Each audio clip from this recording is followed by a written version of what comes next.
మన స్వప్న వైట్లలో రోజుకొక రెసిపీ పెడతాం కదా! ఈరోజు నేను బెల్లపన్నం తయారు చేశాను చూడండి.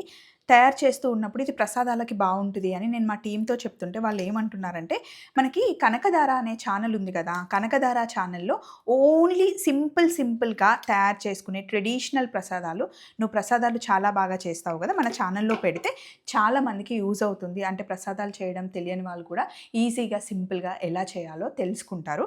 ఒక్కసారి మన ఛానెల్‌లో అడుగుదాం మన వాళ్ళేమంటారో అని చెప్పేసి చిన్న షార్ట్ అనమాట. ఇది ఒక చిన్న ఐడియా మా టీమ్ అందరికీ ఇప్పుడే వచ్చిందండి. కనకధారాలో రెసిపీస్ ఓన్లీ ప్రసాదాలనమాట.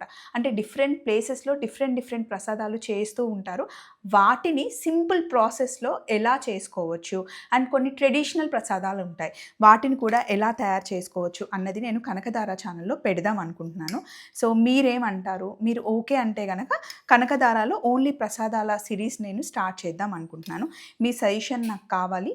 మీరు అందరూ ఓకే అని చెప్తే గనక స్టార్ట్ చేసేస్తాం. ఎలాగో శ్రావణ మాసం వస్తుంది. మనం కనకధార పారాయణం కూడా చేసుకుందాం అనుకుంటున్నాం కాబట్టి చాలా మందికి యూజ్ అవుతుందని నేను అనుకుంటున్నాను. సో, మీరేమంటారు?